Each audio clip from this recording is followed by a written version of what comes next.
Hey, what's up guys? It's Team Hard Life Captain Albert Sartucci here, and this is a video that I've been needing to do for almost a week now. And the reason I needed to do it is because I kind of told you, or gave you a heads up, hey, we had one of our leaders fail. I didn't tell you how, I didn't tell you where, I didn't tell you a whole bunch of things. So now it's time to get that all done because I got the leader in-house. So, gotta bite.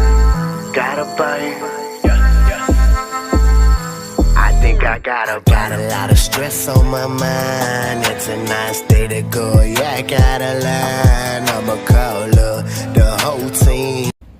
I got the leader in, and this is what has actually happened to it. And I want to clear up a few things. One is the fish was not lost during the fight. It was lost 3/4 of the way on the pier. What they did was they used a leader grabber and they slid down and they caught the swivel right here and they were pulling it up by just the swivel itself. So here's the thing. Let me explain this before I go this way. All right guys, so when they use that leader grabber, what it does is it slides down the line and it hooks this right here, it catches it. So as they're pulling up, they're pulling this way and going to lean forward, this shark is doing, everything it can to get off the hook still. Some of them come up and they're dead weight and they don't move and it's great. Other ones, they're still thrashing about. So this shark, say it only weighed 80 pounds or 75 pounds. We'll say even 70 pounds. If it was dead weight, just sitting there like this, pulling up, I figured they wouldn't have a problem. Why? Because most of these crimps will not slip at 150, maybe 200 pounds because the cable is only rated for 250 pound test. However, yes, we do leave our coating there because it's real thin, but as soon as we crimp, you can see that coating get pushed out of the sleeve on both ends. So that's why we use real thin coating, because it has never slipped on us. But also too, we're using landing nets to land our shark, not a leader grabber. What you got to realize is with a leader grabber, one of the main things you do is when you're pulling this way, you're pulling against something that's trying to pull away from you at the same time. So you're doubling their weight or tripling their weight just depending on the amount of initial force you're pulling to get it going. With guys that are big and trying to use their strength to get it up, there's two guys on this rope pulling on this fish and they're pulling as fast as they can to get it up. Now this fish is doing equally the amount of pressure trying to get back. So now he is quadrupled his weight, if not even more, because when that fish comes up and goes back down, there's no stretch in this line. As soon as it hits, it has added that much more force to these endpoints, you know what I mean? And none of them moved except for this one. So still, with me and my thoughts, I'm like, okay, is there something I can do to fix my leaders or this and that? I started asking myself a million questions. And the reason I do is because every one of these leaders could have been a leader that I could have been using. Will it happen to me? Will it happen again? I think of it as, I tournament sharkfish. So at any given time, I could have a $5,000 shark or a $10,000 shark on the end of any one of these leaders. And I use them. So I got to look at these, those questions. Is it something that's going to happen when I'm pulling it through the surf or when I'm netting it? Or, one of the things that I like though, it didn't happen during the fight. That's a major one right there, because like I said, I'm not going to land my sharks the way they landed their shark. But at the same time too, if there's something I can improve on, I'm going to improve on it. So I'm going to break this down, and the few points that I hit on earlier, those are the major points. If you're pulling up these leaders and you're bouncing them and this and that dead weight there's no shock here, there's no mono, there's no stretch. So that could have been a major factor as to why this piece of cable came out of this crimp. But I'm going to go even further than that. I had a gentleman come by, one of my YouTube subscribers and our customers here. He brought a caliper, and what he did was we checked these other sleeves here and here, and then we even checked this one. But on this one, I was pointing out several things, and I'm gonna have to draw it out because it's real close to being hard to see and zoom in on the camera.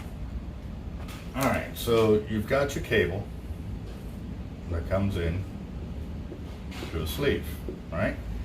Well, our sleeves are what they call a double barrel. One cable goes here, goes in, comes back out this way into the cable, okay? When you crimp it, and this is one of the things that I've taught y'all, is that when you crimp these double minis, is you crimp this way. It slips in right here, goes inside, and then it crushes on the outside too. So basically, you know, you're crimping it from both sides on both sides of the cable. Now, one of the things that I was noticing is that when that sleeve, say, you know, it's this big, because that's the way it's going to look.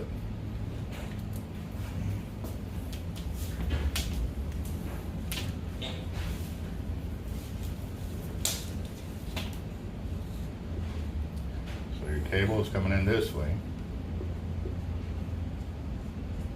And like I said, it goes in, goes back out, and we normally bring out just a hair of it here, so that way it bites, but also too, it doesn't flare out enough to get those single strands that poke you and just, they're annoying. I mean, it's just a little prick, but it really is annoying. So, like I said, it's gonna crimp down here because you're pushing on it this way, so that closes in, and this moves up this way, this moves this way, all right? You'll have a little bit of excess crimp on the outside here that gets pushed out. But that's all right because you're crimped up on about 80% of the sleeve anyways. Now here's the other thing about this too. Back when I had a whole bunch of crimpers and stuff like that I was buying them, I knew we were eating through them as fast, and anytime we would feel any kind of play, we would get rid of them. But we had to crimp them in two spots.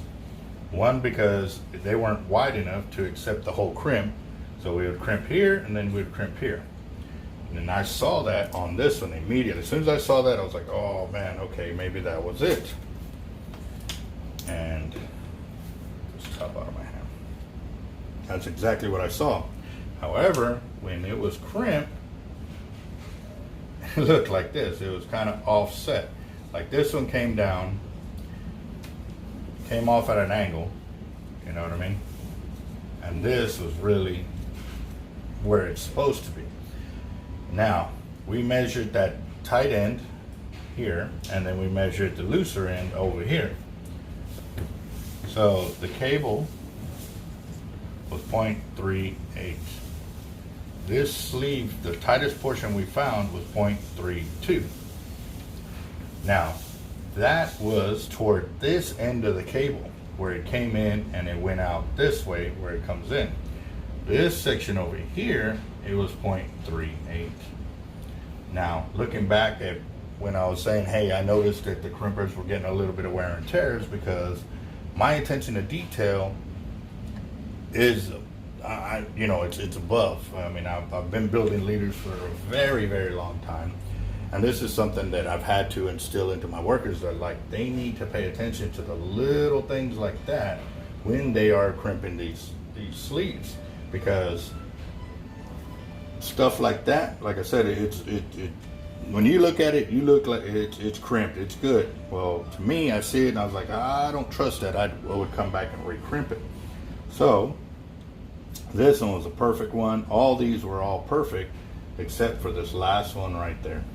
And like I said, the tighter end was toward the bottom where it was away from the point there, but it was still strong enough to land the shark. They had it landed.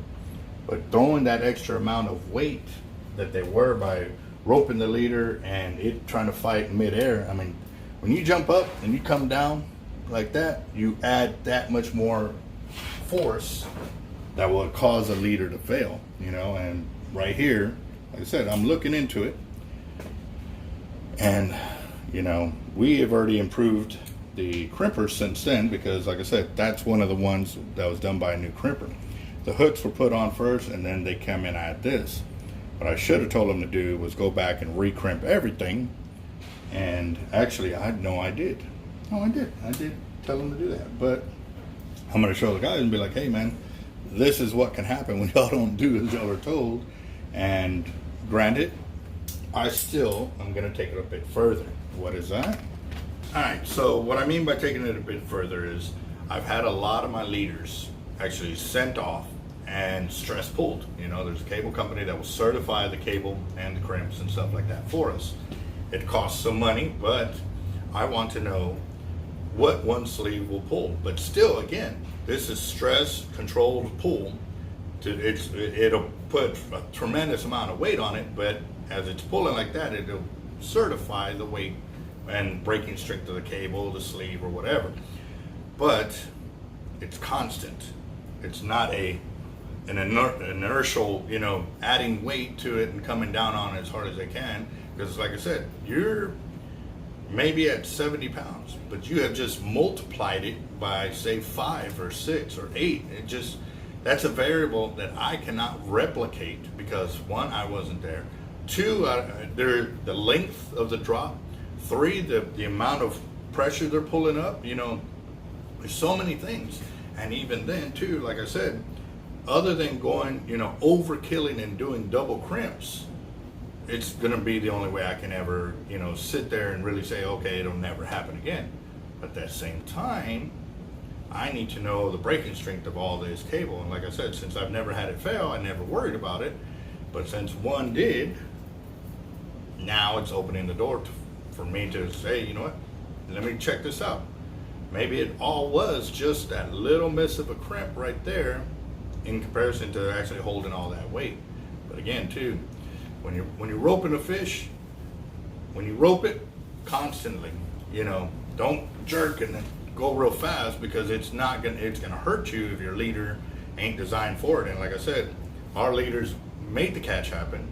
They landed it, but the landing process is what sent it beyond its means or whatever. So again, the leader held, but it was just the final moments that really cost them their fish and stuff like that. And again, too, like I said, that's something that by overkilling the leader is going to be the only way to do it. But then that's going to send the cost up a little bit because that's going to be 4 extra crimps per leader. And, you know, it doesn't seem like much, but it is, you know. But we'll see what's up because now the 4 extra crimps doesn't seem like much. Let me elaborate on that. But you got to remember, it takes 4 crimps per liter. If I start using 8 crimps per liter, then my ability to build, say, 500 crimps out of each bag, or 500 liters out of each bag, then I'm only building 250. That means I have to double up on everything all the way across. So, you know, this is something that is real. It can change the whole way we build it, or, you know, and it's going to change the cost, obviously, but at the same time, too, if there's a situation like this that we have to contend with, then I'm going to contend with it and adapt it. Or maybe I'll make a special selection of leaders off to the side, be like, all right, guys, how are you going to land your catch? Are you going to rope it, or net it, or are you going to rope it? If you're going to rope it, then you got to use these leaders over here. If you're going to net them, then you'll never have to worry about the added costs. Like me, I mean, I got a landing net, so we won't have to worry about that. Or the guys that gaff, you know. Yes, they still gaff, and you know, it's a landing catch that they're going to keep, so they don't need it. But if they're going to be roping the leader, then they're definitely going to have to need that extra little bit of cushion right there to, you know, supplement that drop, that dead drop, man. That's a lot of weight to come down, and like I said, it's something that you can't really can't calculate it. I mean, it really isn't, you know. So, all right, guys. Well, you probably can for those math wizards that are out there, but me, I can't. I don't know how. But I am going to build. I've got several leaders that I'm taking with me with the single crimp, and like I said, we have never had one fail on the fish. But we're going to go out there and we're going to test maybe landing them if there's somebody out there with one of those leader grabbers. If not, I'm still taking my net and I'm going to go shark fishing today. We're going to put some leaders to the test, so stay tuned on what's going to happen there. But yeah, definitely going to take it to the next level with the leaders. As always, we don't stand by. We make sure to get it done as much as possible. Yeah.